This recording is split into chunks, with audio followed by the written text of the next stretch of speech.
జరిగినటువంటి ఆ ఉద్యమంలో కేసీఆర్ వెంట ఆయన అడుగులో అడుగై మేమంతా కూడా పనిచేసినటువంటి వాళ్ళం. ఆ క్రమంలో ఉద్యమం జరుగుతున్నటువంటి సమయంలో ఒక 5-6 ఏళ్ళ తర్వాత తను కల్వకుంట్ల కవిత గారు ఆ ఉద్యమంలో పార్టిసిపేట్ కావడం, ఆ ఉద్యమంలో తెలంగాణలో ఉన్నటువంటి అన్ని వర్గాల ప్రజలు కలిసి వచ్చారు. అది మహిళలు కావచ్చు, ఉద్యోగస్తులు కావచ్చు, డాక్టర్లు కావచ్చు, ప్రతి ఒక్కరు కూడా ఆ ఉద్యమంలో కలిసి వచ్చినటువంటి వాళ్ళం. అన్నిటినీ అంటే ఎవరు కూడా వాళ్ళ సొంత ప్రయోజనాలు అనేది నాకు ఇది కావాలనే ఆశించి కాకుండా అందరూ ఖచ్చితంగా తెలంగాణ రావాలి, తెలంగాణ లక్ష్యమే సాధనే ఏకైక లక్ష్యంగా అందరం పనిచేసినటువంటి విషయం మీ అందరికి కూడా తెలుసు. అందులో పత్రికా మిత్రులది కూడా చాలా కీలక రోల్ ఉన్నది. అట్లా తను కూడా 2006లో అనుకుంటా బహుశా తను అప్పటి వరకు అమెరికాలో ఉండి అక్కడ చదువుకొని ఉద్యోగమో ఏదో చేసుకుంటూ తర్వాత వచ్చి ఉద్యమంలో మేమందరం ఎట్లా పనిచేసినామో తను కూడా అట్లనే పనిచేసింది. ఆ పనిచేసినటువంటి క్రమంలో సునీత గారు చెప్పినట్టుగా ఆమెకు ఇవ్వవలసినటువంటి ప్రాధాన్యత ఒక ఎంపీగా, ఎమ్మెల్సీగా, వాళ్ళ పార్టీలో ఉన్నటువంటి ప్రతి ఒక్కరం కూడా ఇవాళ కేసీఆర్ బిడ్డగా మేము చాలా గొప్పగా గౌరవించేవాళ్ళం, కలిసేవాళ్ళం. అనేక సందర్భాలలో తనతో కలిసి పనిచేసినటువంటి వాళ్ళం. కానీ మరి ఇప్పుడు తను లేవనెత్తుతున్నటువంటి అంశాలు ఏవైతే ఉన్నాయో, పార్టీకి నష్టం చేసేటువంటి మాటలు ఏదైతే మాట్లాడుతుందో అది నాకు కొద్దిగా బాధేస్తుంది. ఎందుకు అనంటే అప్పుడు ఈనాడు మాట్లాడుతున్నటువంటి మాటలు ఏవైతే ఉన్నాయో మరి ఆ రోజు మీరు ఏం చేసిరు, ఎంతమందికి మీరు పదవులు ఇప్పించగలిగిరు, మహిళల గురించి మాట్లాడగలిగిరు, బీసీల సమస్యను లేవనెత్తగలిగిరు, ఎంతమంది బీసీలకు ఇప్పియగలిగిరు, ఇవన్నీ కూడా ఒకసారి మీరు తిరిగి నెమరు వేసుకోవాలి. కానీ అప్పుడు ఏదో నేను ఇంటర్నల్గా మాట్లాడినా నన్ను కానీ ఎప్పుడు కూడా మీరు మాట్లాడినటువంటి దాఖలాలు లేవు. అవి చెప్పుకోవడానికి కూడా మరి ఎట్లా మీకు మనసు వస్తుందో కానీ నాకైతే అర్థం కాదు. కానీ ఎప్పుడు కూడా మీరు ఆ ప్రయత్నం చేయలేదు. కానీ ఇప్పుడు ఏదైతే మీ పైన వచ్చినటువంటి ఆరోపణలు, మీరు జైలుకు వెళ్ళడం, ఇవన్నీ కూడా నిజంగా బీఆర్ఎస్ పార్టీకి ఎంత నష్టం జరిగింది. అది ఇవాళ ప్రజలకి మేము జవాబు చెప్పలేనటువంటి పరిస్థితిలో ఉన్నా కూడా, కానీ కవితను మిమ్మల్ని వెనకేసుకొచ్చి అది కాదు అని చెప్పేసి మిమ్మల్ని జైల్లో ఉన్నటువంటి టైంలో మిమ్మల్ని బయటకు తీసుకురావడం కోసం ఎన్ని ప్రయత్నాలు చేయాలో సునీత గారు ఇప్పుడు చాలా క్లియర్గా చెప్పడం జరిగింది. మీరు చేసిన తప్పుల్ని కప్పిపుచ్చుకోవడానికి బీఆర్ఎస్ పార్టీలో ఉంటూ బీఆర్ఎస్ పార్టీకి నష్టం చేసే విధంగా, అప్పటి బీఆర్ఎస్ ప్రభుత్వానికి నష్టం చేసే విధంగా, కేసీఆర్ గారికి వ్యక్తిగతంగా నష్టం చేసే విధంగా ఆనాడు కేంద్రంలో ఉన్నటువంటి బీజేపీలో ఉన్నటువంటి పెద్ద నాయకులతోటి మాట్లాడి ఇవాళ అనేక ప్రయత్నాలు దాని నుంచి బయటపడడానికి మీరు చేసినటువంటి ప్రయత్నాలు నిజం కాదా, మీరు ఒక్కసారి ఆలోచించుకోవాల్సినటువంటి అవసరం ఉంటుంది. ఇవాళ మీరు ఆ లిక్కర్ స్కామ్లో ఇరుక్కున్నప్పుడు బీజేపీ పెద్దలతోటి మాట్లాడి మీరు ఏం చేసిరు, వాళ్ళ మెప్పు పొందడం కోసం అయోధ్యలో శ్రీరాములు మందిరం ఏదైతే నిర్మాణం చేసిరో అది చాలా సంతోషించదగినటువంటి విషయం అని చెప్పేసి వాళ్ళ మెప్పు పొందడానికి కోసం మాట్లాడిన మాటలు నిజం కాదా? అంతేందుకు అయోధ్యకు సంబంధించినటువంటి వీడియో ఏదైతే ఉందో అప్పుడు అర్ధరాత్రి మీరు పోస్టు పెట్టి మళ్ళీ ప్రొద్దున తెల్లవారేసరికి డిలీట్ చేసినటువంటి సందర్భాలు కూడా ఉన్నాయి. అవి తెలంగాణలో ఉన్నటువంటి ముస్లిమ్స్ మర్చిపోతారా? మర్చిపోరు కదా. అట్లా మీరు ఎన్ని ప్రయత్నాలు చేయాలో అన్ని ప్రయత్నాలు చేసిరు, పార్టీకి నష్టం చేసే చాలా ప్రయత్నాలు చేసిరు. వాటన్నిటిని చూసిన తర్వాతనే మిమ్మల్ని తప్పనిసరి పరిస్థితుల్లోనే సస్పెండ్ చేయడం అనేది జరిగింది. అప్పటి వరకు ఇవన్నీ చేస్తున్నా కూడా పార్టీ మిమ్మల్ని ఏమీ అనలేదు. మార్చుకుంటారేమో, అరే ఉద్యమంలో మాతో కలిసి పనిచేసిరు కదా అని చెప్పేసి. ఇవాళ నేను జాగృతి అని మీరు గొప్పగా చెప్తున్నారు. ఇవాళ జాగృతి అనేది ఎక్కడి నుండి వచ్చిందండి? మీరు అమెరికా నుంచి పుట్టుకొని రాగానే మీ ఎంట అందరు ప్రజలు వచ్చిరా? మీరు తెలంగాణ జాగృతి పెట్టుకొని ఊర్లలోకి పోతే టీఆర్ఎస్ సంబంధించినటువంటి నాయకులు, కార్యకర్తలు మీ వెంట ఉండి మీరు చేస్తున్నటువంటి ప్రతి కార్యక్రమానికి మేము సహకరిస్తేనే కదా మీ కార్యక్రమాలు సక్సెస్ అయింది. అది బీఆర్ఎస్ పార్టీ కదా చేసింది. అది మీరు ఎందుకు మర్చిపోయారు? ఇవన్నీ వల్ల బీఆర్ఎస్ పార్టీ నాకు సహకరించలేదనో, నేను చేస్తున్నటువంటి పనికి గుర్తింపు ఇవ్వలేదనో, నాకు సపోర్టింగ్ లేదనో, నేను మదనపడ్డాని అనే పద్ధతిలో మీరు బాధపడుతూ కన్నీళ్ళు పెట్టుకుంటున్నారే. మరి మీకంటే ఎక్కువ తెలంగాణ రావాలి.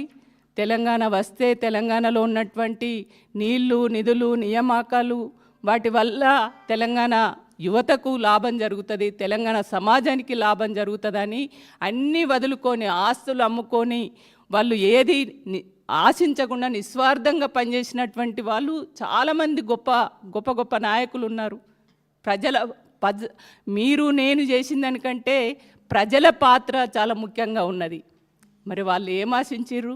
మీరు తెలంగాణ ఉద్యమంలో మీరు తెలంగాణ ఉద్యమంలో పాల్గొని మీరు ఎంపీగా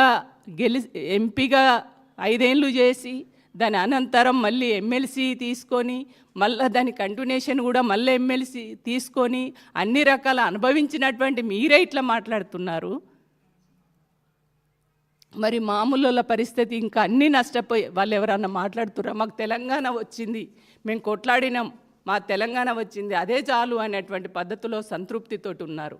ఇవాళ తెలంగాణ వచ్చిన తర్వాత కేసీఆర్ గారు ఇవాళ అరే ఒక ఉద్యమ నాయకుడు తెలంగాణ తెచ్చిండ్రు, మంచిగా 9.5 ఏళ్ళు మంచి పరిపాలన జరిగింది అనేటువంటి సంతోషంలో ఉన్నారు. ఇవాళ ఆ ఉద్యమంలో పనిచేసినటువంటి అనేక మంది ఉద్యమకారులకు, అదేవిధంగా ఉద్యమంలో బలిదానాలు చేసుకున్నటువంటి అమరవీరుల కుటుంబాలకు కూడా చాలామందికి ఉద్యోగాలు ఇవ్వడం జరిగింది. చాలామంది ఉద్యమకారులకు కూడా అనేక అవకాశాలు రావడం జరిగింది. ఇవన్నీ కూడా మీరు మర్చిపోయి తెలంగాణకు జరిగినటువంటి మంచిని మీరు మర్చిపోయి ఏదో 1-2 పట్టుకొని ఇవాళ తెలంగాణ అంటే తెలంగాణలో ఇన్ని చేసినటువంటి ఈ మంచి పనుల్ని పక్కన పడేసి అనవసరమైన మీ వ్యక్తిగత విషయాలు, మీ వ్యక్తిగత ప్రయోజనాలను దృష్టిలో పెట్టుకొని మీకెక్కడో అన్యాయం జరిగినట్టు, మీరేదో నష్టపోయినట్టుగా మీకెవరు నిజంగానే తెలంగాణ ప్రజలకు, తెలంగాణ సమాజానికి, అట్టడుగు వర్గాలకి పనిచేయాలని అనుకున్నప్పుడు ఇవాళ సునీత గారు చెప్పారు, శాసన మండలిలో మీరు ఏ విషయాలు లేవనెత్తాలి? మీ పర్సనల్ విషయాలు, మీరు ఎట్లా ఉద్యమంలోకి వచ్చిర్రు, మీరు ఏమేమి చేసిర్రు, మీరు ఏం బాధలు పడ్డారు, మీరు చెప్పడానికి తెలంగాణ ప్రజలకు కావాల్సింది మీ వ్యక్తిగత విషయాలా? మీ ప్రజా సమస్యలు కదా లేవనెత్తాలి. మరి మీరు ప్రజా సమస్యలు లేవనెత్తకుండా మీ వ్యక్తిగత విషయాలు చెప్పుకోవడానికి ఆ రకమైనటువంటి మాటలు మీరు చెప్పడానికి అక్కడ మాట్లాడినటువంటి ఆ వేదిక ద్వారా ఎవరికి లాభం జరుగుతుంది? తెలంగాణ సమాజానికి లాభం జరుగుతుందా? అంటే రోజు కేసీఆర్ని తిట్టేటోళ్ళకు లాభం జరుగుతుందా? ఇవాళ చాలామంది ప్రొద్దున లేస్తే బీజేపీ కానీ కాంగ్రెస్ పార్టీకి సంబంధించినటువంటి నాయకులు ఏదైతే మాట్లాడుతున్నారో వాళ్ళకు మీకున్న తేడా ఏందండి? ఇవాళ ప్రతిపక్ష పార్టీగా దీన్ని బట్టి మీ ఆలోచన ఏంది? మీరు ఎవరి కోసం పనిచేస్తున్నారు, ఎవరి ప్రయోజనాల కోసం పనిచేస్తున్నారు అనేది చాలా స్పష్టంగా అర్థమవుతుంది. అదేవిధంగా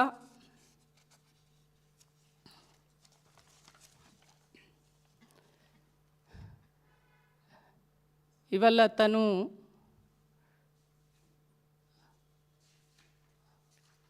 కన్నీళ్ళు పెట్టుకున్నటువంటి పద్ధతి ఏదైతే ఉందో, అంటే పలాని కుటుంబానికి నష్టమైందనో, పలాని ఈ వర్గ ప్రయోజనాలు జరగలేదు నాకు బాధ అనిపించిందనో, లేకుంటే ఇంకేదన్నా విషయాలు ప్రజల సమాజానికి నష్టం జరిగే విషయంలో నాకు బాగా బాధ అనిపించిందనో, వాటి మీద కన్నీళ్ళు పెట్టుకొని బాధపడితే మాకు కూడా సంతోషం వేసేదేమో. కానీ మొత్తము అక్కడ చెప్పిందంతా కూడా తన వ్యక్తిగత విషయాలే.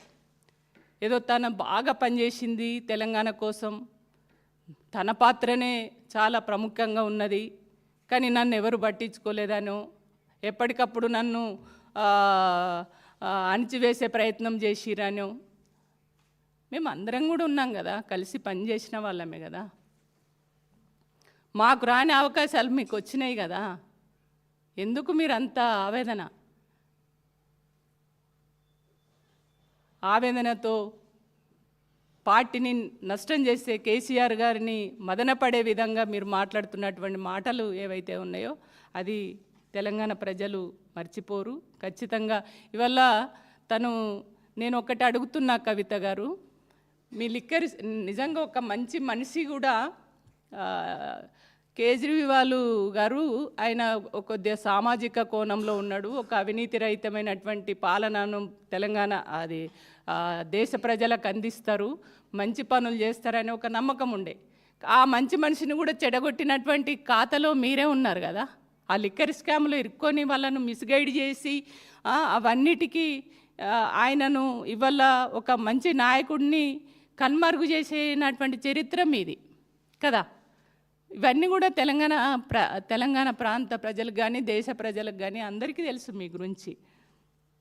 కాబట్టి నేను ఒక్కటే అడుగుతున్నా, ఇప్పుడు ఢిల్లీ లిక్కర్ స్కామ్లో నీ పాత్ర లేదని ఇదే లక్ష్మీ నరసింహస్వామి మీద నీ బిడ్డల మీద ప్రమాణం చేయగలుగుతారా? ఇప్పుడు లిక్కర్ స్కాము చేసిరు, మీరు లిక్కర్ స్కామ్ చేయలేదు, ఇవన్నీ తప్పుడు మాటలు తప్పుడు వార్తలని అట్లా ఏమన్నా మీరు ఇట్లాంటి ఆ ప్రమాణాలు ఏవైతే చేసిరో ఇప్పుడు మీరు చేయగలుగుతారా అదే లక్ష్మీ నరసింహస్వామి మీద? కాబట్టి ఇట్లా చెప్పుకుంటూ పోతే చాలా ఉన్నాయి. మేమంతా కూడా మిమ్మల్ని గౌరవిస్తాం, రెస్పెక్ట్ చేస్తాం.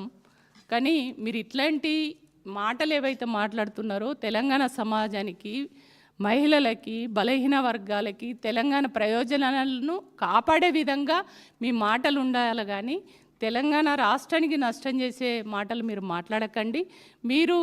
మీరు నిజంగానే పార్టీ పెట్టుకోవాలని అనుకుంటే, మీరు నిజంగానే స్వతంత్రంగా ఒక పార్టీని నడపాలనే ఒక ఆలోచన మీకు ఉన్నట్లయితే మీరు పెట్టుకోండి. అది ప్రతి ఒక్కరు కూడా రైట్ ఉన్నది, ఎవరమైనా పెట్టుకోవచ్చు. ఆ స్వేచ్ఛ స్వాతంత్రం అనేది ఎవరికైనా ఉంటుంది. కానీ మీరు పార్టీ పెట్టుకోవాలనే దానికోసం మీరేం చేస్తున్నారు? బీఆర్ఎస్ పార్టీని టార్గెట్ చేస్తూ బీఆర్ఎస్ పార్టీకి నష్టం చేసే విధంగా మీరు మాట్లాడుతూ అపోజిట్ ఉన్నటువంటి కొన్ని అంటే ఇతర అధికార పార్టీకి లాభం చేసే విధంగా కొంతమంది మీకు ఎవరైతే మీకు డైరెక్షన్ ఇస్తున్నారో, ఎవరైతే మాట్లాడిస్తున్నారో వాళ్ళకు లాభం చేకూర్చే విధంగా ఇవాళ మీ మాటలు ఉన్నాయి, మీ పనితనం ఉన్నది. మీరు రోజు మీడియా ముందుకు వచ్చి రోజు కూడా ఇదే ఉపోద్ఘాతం తప్ప ఇంకోటి ప్రజలకు సంబంధించిన విషయాలు మీరేం మాట్లాడతలేరు, ప్రజలకు లాభం చేసేది మాట్లాడతలేరు అని చెప్పేసి ఈ సందర్భంగా తెలియజేస్తూ ఇట్లాంటి మాటలు మీరు బంద్ చేయండి.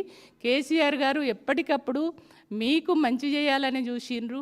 మీకు అన్ని రకాల మీరు పదవులు అంటే వాస్తవంగా కేసీఆరే లేకపోతే కవిత అనే వ్యక్తి ఎవరు?